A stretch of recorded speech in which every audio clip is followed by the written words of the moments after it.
Here's something nobody wants to tell you. Your job is not a path to wealth. It's a wealth prevention system, and it's working perfectly. I'm not trying to be dramatic here.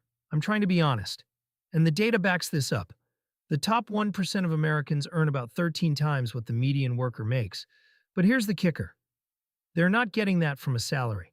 They're getting it from assets, investments, and multiple income streams. So if you're wondering why you're still checking your bank account and feeling behind, even after grinding at your job for years, this video is going to show you exactly why. Stick around. Let's start with something that feels obvious, but most people never actually internalize. Your job has a ceiling, not a soft ceiling, a hard ceiling. And the government basically tells you what it is every year. Most jobs max out somewhere between $75,000 and $200,000 a year, unless you're in highly specialized fields like medicine or law. But here's what matters. Even if you make $200,000 a year, you're still trading time for money. You cannot scale beyond what your hours allow. Meanwhile, the S&P 500 is up 2.7% this month alone. Someone with $500,000 invested in index funds just made $13,500 by doing literally nothing. That's more than some people make in a month. But here's the thing, they didn't get that $500,000 from a job. They got it from assets. Think about this mathematically. If you make $75,000 a year and you're exceptional at your job, you might get a 5% raise every 2 or 3 years. That's roughly $3,750 more dollars per year. But that's the absolute best case scenario, and it only happens for high performers. Most people get 2% to 3% annually. Meanwhile, inflation last year was running higher than most people's salary increases. You're literally getting poorer even while your paycheck grows. It's broken math, and the system is designed that way on purpose. Now let me hit you with the second reason, and this one is brutal because it applies to literally everyone. You only have 24 hours in a day. That's your constraint. Your job takes roughly 8 to 10 hours when you factor in commuting, emails, prep work, and decompression. That leaves you about 14 to 16 hours for everything else. Sleep, family, side hustles, exercise, eating, and actual life. Most people use those remaining hours on Netflix and scrolling. But even if you're disciplined and use them strategically, you're still capped. You cannot work 30 hours in one day. You cannot compress a week into 40 hours and make triple the money. Your time is finite. This is why every wealthy person you know has shifted from trading time for money to building systems that generate money while they sleep.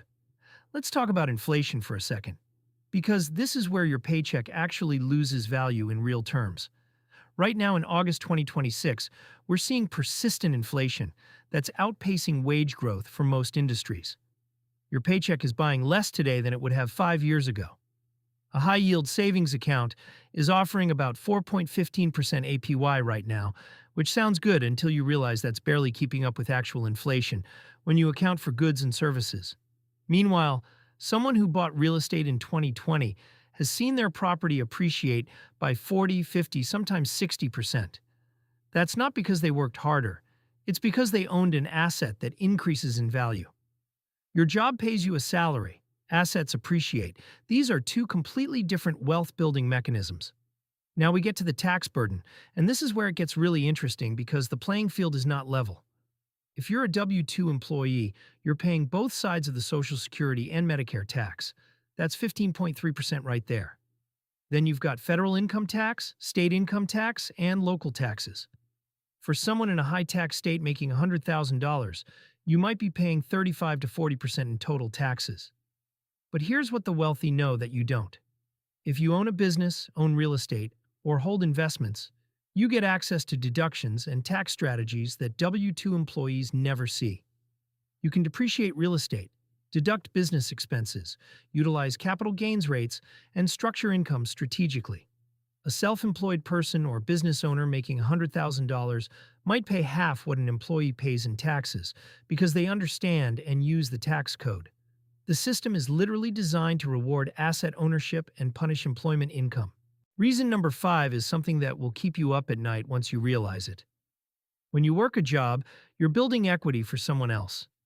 Every single day you show up, you're making your employer money. Your productivity gets captured, monetized, and converted into their profit. They pay you a fraction of the value you create. That's just business. I'm not angry about it, but you need to understand it. Meanwhile, the owner of that company is building equity, growing their market share, and creating a business asset that can be sold for millions or even billions of dollars. You get a paycheck that stops the moment you stop working. They get a business that appreciates in value every single year. This is the fundamental wealth transfer mechanism in capitalism, and most people are on the wrong side of it. Here's reason 6, and it's about market value. Your salary is determined by how much your employer is willing to pay, what competitors are paying, and how easily you can be replaced. The moment you stop working there, your income goes to zero. There's no residual value. You've got no equity in the company. You've got no ongoing revenue stream. But someone who owns a product, a service, a brand, or a business has built something with lasting market value. If you're an employee at a tech company and you leave, the company continues without you, and someone else gets hired. If you own a software product that generates $50,000 a month in recurring revenue, that product has a market value. Someone might buy it from you for $500,000 or $1 million based on its cash flows. Your job can never be sold. It's not an asset. It's a time trade. Now let's talk about compound growth, because this is where the math gets devastating.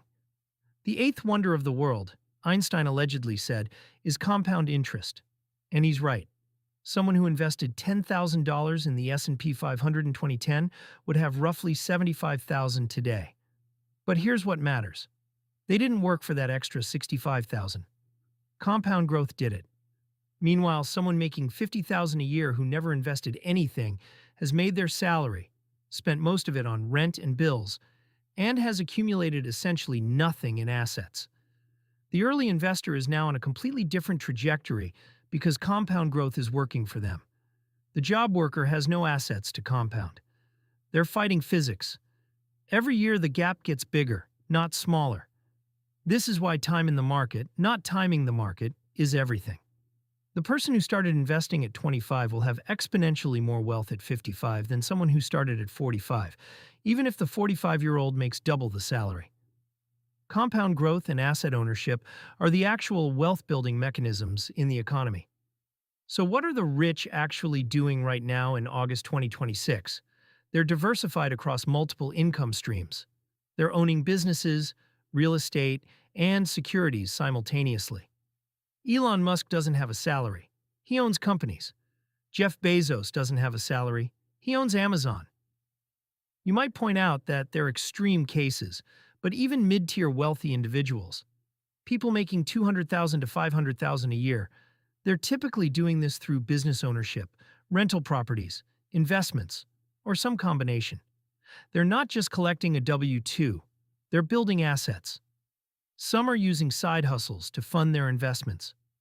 Some are investing in real estate with cash flow properties.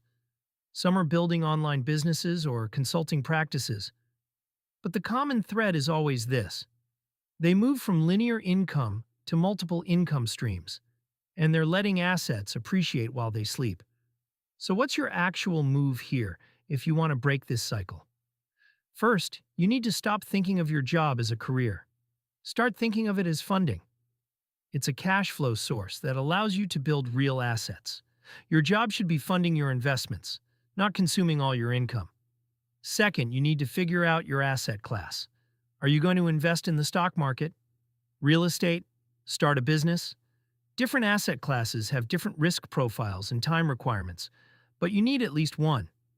Third, you need to automate this. Set up automatic transfers to your brokerage account or your investment account the day you get paid. Make it impossible to spend that money. If you're making $5,000 a month, try to automatically invest $500 to $1,000 of it every single month. That's $6,000 to $12,000 a year that's now working for you instead of against you. Fourth, start thinking about a second income stream. This could be a side hustle, freelancing, selling a digital product, or rental income. It doesn't have to be your whole life. It just has to generate enough to fund more investments. Someone making $75,000 from their job, but generating $500 a month from a side project is now investing $6,000 extra dollars a year. Over 20 years with 8% average returns, that's going to grow to roughly $350,000 just from that side income. Your job alone would never do that. Fifth, educate yourself on taxes. Understand that self-employment income, business income, and investment income have completely different tax treatments. This is not sexy, but it's where hundreds of thousands of dollars hide for most people. Sixth, think about leverage. Real estate gives you leverage. You can control a $500,000 property with $100,000 down. Business ownership gives you leverage. You can hire people to multiply your effort. Your W-2 job gives you zero leverage. Your income is capped at what you personally can produce. Here's the uncomfortable truth that nobody tells you. The system is designed this way. Employment is a transfer of value from you to business owners. It's not evil or conspiracy-level stuff. It's just how capitalism works. But once you understand it, you can either accept it and stay in that lane, or you can make the strategic decision to move yourself to the other side of the equation. The wealthy people you admire didn't get there by being exceptional employees. They got there by becoming owners, investors, and entrepreneurs. They took control of their income and their time.